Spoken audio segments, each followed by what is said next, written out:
Thank you very much, Chairperson, for your introduction. What I wanted to talk to you is about how, as a clinician, you would like to look at antibody positivity. And if you have a patient who's autoantibody positive, how will you react and what should you do? So I put together these slides just to tell you how important it is for clinical decision making. This is the normal islets of Langerhans. And here you see there is a heavy infiltration of T cells. That is the one that's responsible for the destruction of the beta cells.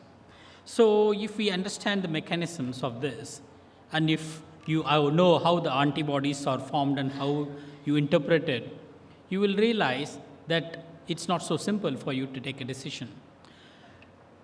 T cells cause the disease, and antibodies are result of the disease. So measurement of antibody is actually a measurement of autoimmunity and autoimmune destruction of the beta cells.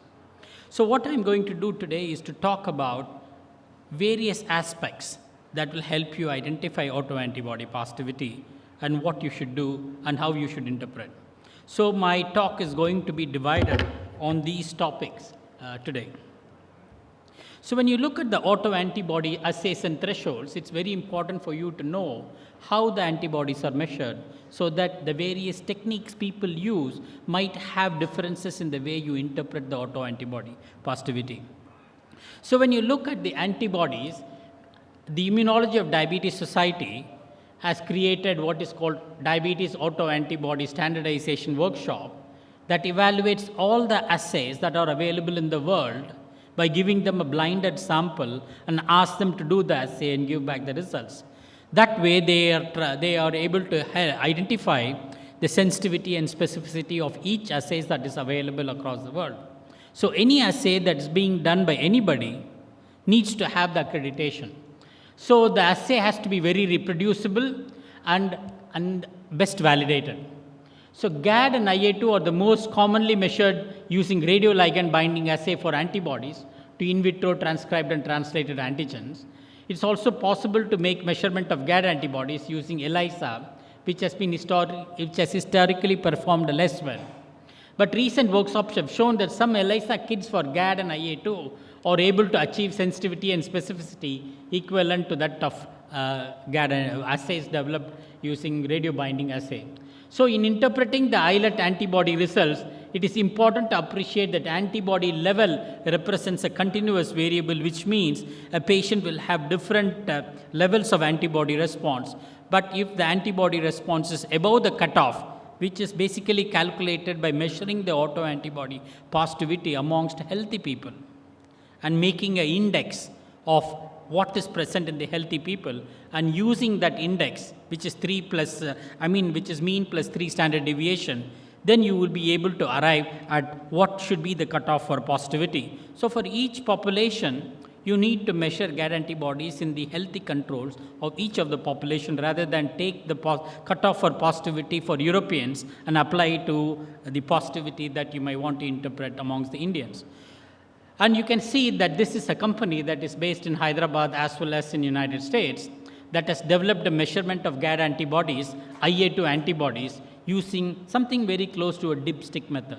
So if you go to this company's website, Diabatomics, you will be able to know more about how this particular assay is developed. And this is something that is very useful in LADA patients who have autoantibody positivity.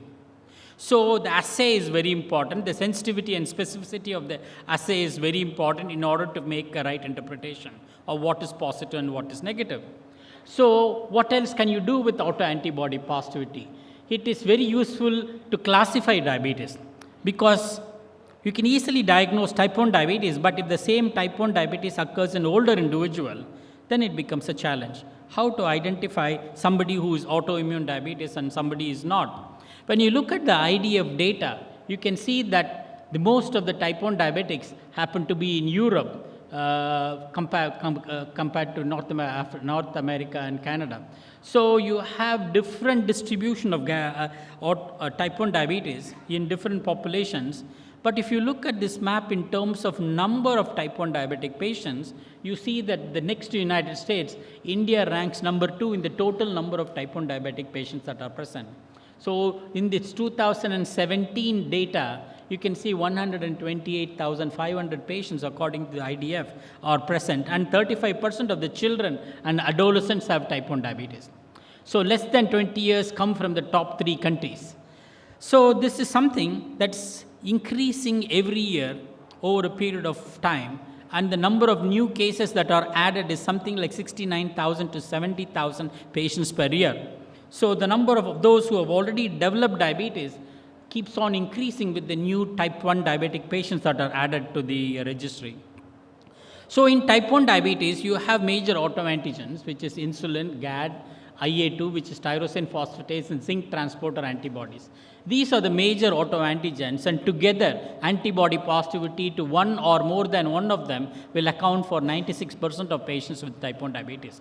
So there is still certain percentage of patients who are autoantibody negative for these 3-4 autoantigens, but it's possible that they could be positive for some other autoantigens, and we do not know what it is as of now. So when you look at the autoantibody positivity across various populations, you will find that GAD is positive in about 70-75% in different populations, whereas IA2 is positive in more or less similar frequency. But if you ask the question, how many are positive for GAD and IA2, or GAD or IA2, the number of people who can be picked up could be little higher. So the number of autoantibodies that you test also helps in determining what kind of autoantibody positivity and severity of autoimmune disease that are present. This is the data from Bart Oxford study, where they have found in 256 children, 41% of those children had all the 4 antibodies, whereas only 4% of children had one of the 4 antibodies, indicating that the severity of autoimmunity is visible by the number of autoantibodies that are present in these children. So more the antibodies, higher is the chances of having type 1 diabetes. And if you have all these antibodies in children who have not yet developed diabetes, you could say that those who carry more than one antibody, the progression to type 1 diabetes is much faster in those individuals. So one of these antibodies that had been associated with complete loss of beta cell function is zinc transporter antibody. A zinc transporter antibody is also helpful in the diagnosis and prediction of type 1 diabetes. So if you look at zinc transporter antibodies, 60 to 80% of the newly diagnosed type 1 diabetes have them, less than 2% of controls, less than 3% of type 2 diabetes, and 30% of patients with other autoimmune disease associated with type 1 diabetes. So zinc transporter were found in 26% of type 1 diabetic patients who were negative for all other autoantibodies that have been tested.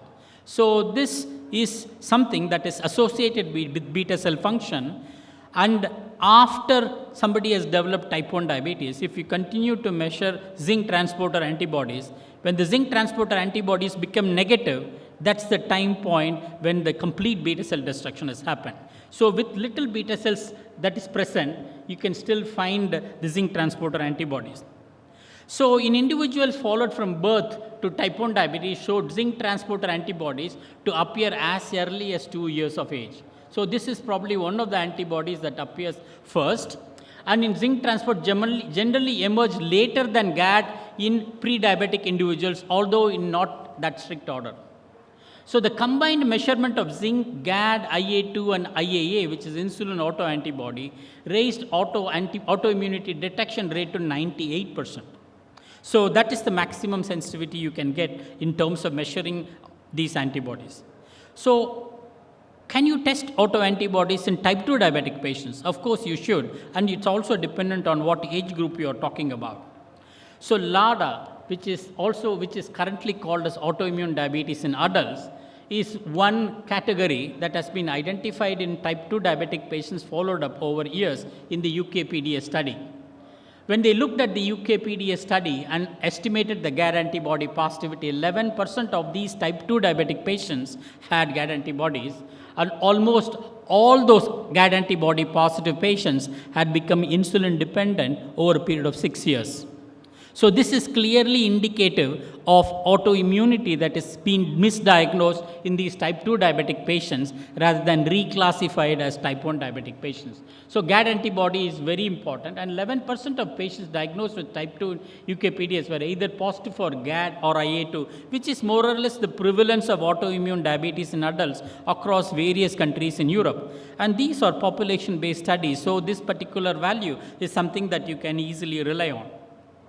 But in terms of GAD antibody positivity, is it something that is a separate disease, or is it something as an evolution of autoimmunity, or is it something that is in between type 1 diabetes and type 2 diabetes?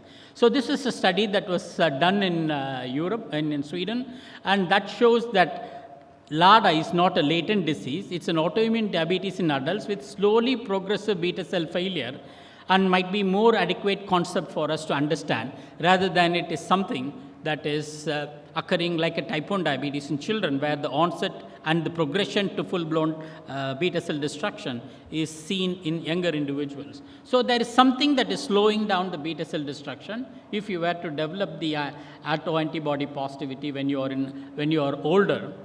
And this is something that could probably be the reason why some immunological derangements that could happen, that could be a little protective also. For instance, if you have had any worm infestation or something like Ascaris lumbricoides infection, the autoimmunity is slowing down in those individuals than in those people who do not have it. Sometimes, some years ago, there was even a publication where they had taken the outer shell of the Ascaris lumbricoides eggs and used that as a vaccine to prevent diabetes. And the diabetes was prevented in not mouse, but this study did not really was carried forward in the human beings. When you look at the C-peptide level at the time of diagnosis, this is the LADA patients on whom the C-peptide level is intermediate of type 1 diabetes and type 2 diabetes. But if you look at this particular graph, at the time of diagnosis and 3 years later, what was intermediate between type 2 diabetes and type 1 diabetes, the fasting C-peptide level was more or less below that of type 1 diabetes at the time of diagnosis. So it takes something like 3 years for the slow progression of beta cell destruction to happen in these LADA patients. So when these LADA patients were followed up over a period of 12 years in Sweden, it was found that those people who had 2 or 3 antibodies at the time of diagnosis have almost no C-peptide at the end of 12 years, whereas those who had only GAD and ICA at the time of diagnosis also came up with the same kind of result. So if somebody had ICA or somebody only had IA2A, their C-peptide level was much more higher at the end of 12 years follow-up, indicating that GAD or the presence of more than one antibodies truly reflects the progression of beta cell failure in LADA patients. This is one of the longest study that had been done as a follow-up on LADA patients. But there is another thing that you need to remember. If you are confronted in a younger individual to make a diagnosis, whether it's a genetic form of diabetes, say for instance like monogenic form of diabetes, you first have to rule out autoimmune diabetes. So before you start making a measurement of genetic typing in terms of what kind of MODY this particular person might have, you can do that only after you have shown that they are autoantibody negative.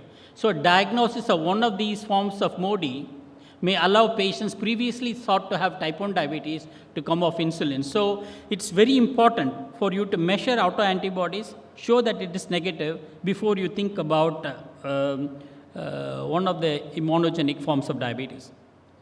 When you look at gestational diabetes, many of you might have spoken in the past, it clearly shows that gestational diabetes may also have autoantibody positivity. So those who have autoantibody positivity during the gestational period, post-gestationally are likely to develop type 1 diabetes rather than type 2 diabetes, because gestational diabetes is actually a window in terms of progression to beta cell failure or loss of beta cell function. So the estimation of ICA, this is an old study, in Spanish women with gestational diabetes shows that 13% of were ICA positive compared to 3% in healthy controls. Higher rate of glucose intolerance after delivery was present among ICA positive cases during gestation compared to those who were ICA negative. If the GDM mothers have higher titer of ICA during gestation, they have greater risk for developing glucose intolerance and type 1 diabetes after pregnancy. So not all patients who have GDM end up as type 2 diabetes post-gestational period.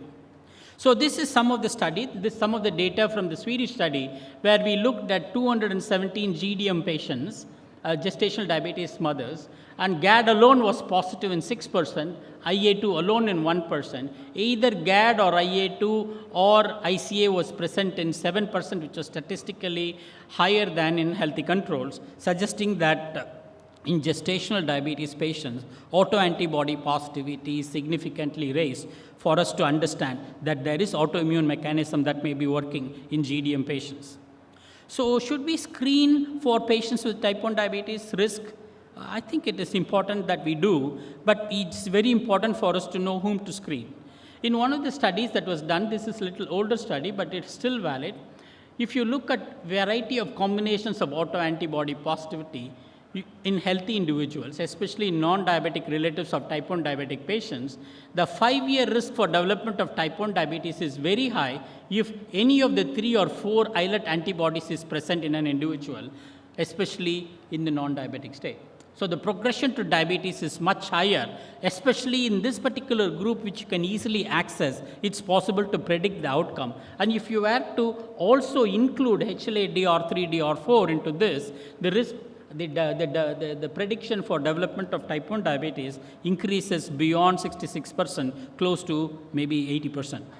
So, in terms of prediction, zinc transporter antibodies predict beta cell loss during the honeymoon period on the new onset type 1 diabetic patients. So, after they have developed type 1 diabetes, until they have complete loss of beta cell function as measured by C-peptide, zinc transporter antibody level clearly predict when the complete beta cell loss happens. And when there is complete beta cell loss, you will no longer find zinc transporter antibody to be positive. So this information is very important for you to know, especially when you want to still consider whether the beta cell is still functioning or there is some beta cells left that could be salvaged in some way by immune intervention. So GDM autoimmunity in Swedish women, you can see that there has been some work that has happened. 92% of those carrying high-risk HLA of type 1 diabetes, this increases the risk for autoimmune diabetes, gestational diabetes 13 times fold. So as I said in an earlier slide, persons of high-risk HLA in addition to autoantibody positivity in GDM mothers helps to identify the type 1 diabetes risk in the GDM mothers post-gestationally. We have got a genetic marker called MICA5.1 genotype, which is strongly associated with gestational diabetes, and this gives a 5-fold increase to autoimmune diabetes. So if you combine the genetic marker with the HLA marker and autoantibody positivity, you can reasonably predict the development of type 1 diabetes post-gestationally in these women. So this is also an association similar to what is observed in LADA in Caucasians as well as in Indians. So when you look at the predictive autoantibody positivity in gestational diabetes mothers, you can see that ICA alone, the risk for development of type 1 diabetes is 75% in 11 years' time. The risk for type 1 diabetes 2 years postpartum when tested for GAD or IA2 or ICA is 17% for 1 and 84% for 3 antibodies. So 18% of GDM mothers were positive for either of the 3 antibodies. So when you look at the number of antibody positivity in gestational diabetes mothers during the gestational period, you can reasonably predict the time it takes for them to develop type 1 diabetes 2 years postpartum. So women with 1 or more pregnancies before index pregnancy has a 15% additional risk for type 1 diabetes. So if you have the possibility to measure autoantibody positivity or autoantibodies in GDM mothers, it's possible for us to tell when and how they will develop type 1 diabetes post-gestationally. So we have a study that's ongoing in Sweden as well as in 5 other centers called TEDDY study, the Environmental Determinants of Diabetes in the Young. In this study, what we do is from the newborns who were born during the year 2000 and 2001, we have collected umbilical cord blood. And we also collected at that time the maternal blood, the breast milk sample, the hair sample, nail sample of the mother, just for us to tell whether there are maternal reasons for the development of autoimmunity in children. So many of these children have been followed up regularly. At the time of birth, HLA, DR3, DR4 was measured. Those who had DR3 and 4 positivity, antibodies were tested at the periodical interval of 6 months. Once the antibody positivity is detected, these children were frequently seen in terms of once in 3 months. But these are all children who haven't developed diabetes. They have high-risk HLA, they have autoantibodies, and we are not allowed to intervene by the ethical committee. So we just have to follow them up. And it is very fascinating to see what kind of things that are developing. So by 2020, we have something like 200 patients out of 48,000 patients that were screened at the time of birth who had developed type 1 diabetes. So these children gives a lot of very interesting combinations of results. And we are also able to show some of the maternal factors to be important in the development of autoimmunity in children. So this study is fully funded, and this will, of course, allow us to predict the disease in much more precise terms when we have more data that are analyzed from this. So you also need to know when the GAD antibody could be positive outside the realms of type 1 diabetes. So you need to see that GAD antibody positivity can happen in other disease forms also. One of them is called stiff man syndrome or stiff man disease or stiff person disease, if you want to be gender neutral. So the anti-GAD antibodies in the serum and cerebrospinal fluids on stiff man syndrome, this is a disease, this is a problem that is neurological, and you have stiffness all over the body. And the stiff person syndrome is an immune-mediated central nervous system disorder characterized by fluctuating muscle stiffness, disabling spasm, and heightened sensitivity to external stimuli. You may want to know where all the GAD is expressed in the body. The GAD is expressed not only in the islet cells, but it's also expressed in cerebellum as well as in testis. So this is a cerebellar disease where GAD antibody positivity is 20 times or even 30 times higher than what you would find in a normal type 1 diabetic children. So in this particular report, what is shown is that up to 80% of patients with stiff person syndrome had GAD antibodies, and not only in serum but also in cerebrospinal fluid. And the titers of these GAD antibodies are very high compared to normal type 1 diabetes. It's very interesting to know that many of these patients with stiff person syndrome, at least 30 to 40% of these patients develop type 1 diabetes. So there is a connection between GAD antibody positivity, GAD antibody expression in the cerebellum, and the disease development. So in terms of neurological disorder, people have shown that neurological disorder associated with GAD antibodies, a comparison of anti-GAD antibody titers and time-dependent changes between neurological disease and type 1 diabetes. What is important to know is anti-GAD antibody titers and the index were higher in neurological disorders than in type 1 diabetes, just as I mentioned, suggesting intrathecal antibody synthesis. So the GAD antibody titers in type 1 diabetes decreased over time, whereas they remained high in neurological disorder. So when you have GAD antibody positivity, you should also think that stiff man syndrome is one of the conditions where you will have GAD antibody positivity. So if you look at the clinical case that was published in Journal of Neuroimmunology, you had a 35-year-old woman experiencing thirst, 5 kg weight loss over 4 months. 3 months later, she presented with progressive painful muscle cramp. So the neurologic examination showed no muscular weakness, but she did have a muscular rigidity and bilateral contractures. Her fasting blood glucose was 220, HbA1c 12.7, and the serum anti-GAD antibody levels was 190,000 units, which is pretty high. And so she was diagnosed with type 1 diabetes and started an insulin. That was the mistake. So GAD antibodies positivity does not mean it's type 1 diabetes alone.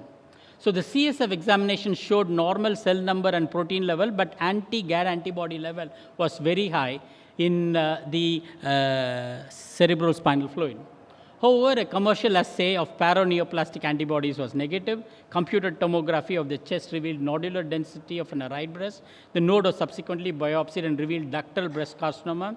So what is the treatment here? They have given intravenous immunoglobulin at this particular combination in terms of dosage, and the diazepam to take care of stiffness in order to get rid of the problem. So the diagnosis is stiff person syndrome and not type 1 diabetes. That should be the case. So in terms of measuring antibodies, it is beneficial in terms of prediction and prevention strategies. LADA is one form of diabetes that you will be able to pick up by measuring GAD antibodies. Autoimmunity in gestational diabetes is something that you will be able to pick up, which is very important in terms of how you treat them post-gestationally. And ruling out autoimmunity in young onset diabetes is something that you need to do before you think of monogenic diabetes. So with this, I thank you very much for your kind attention.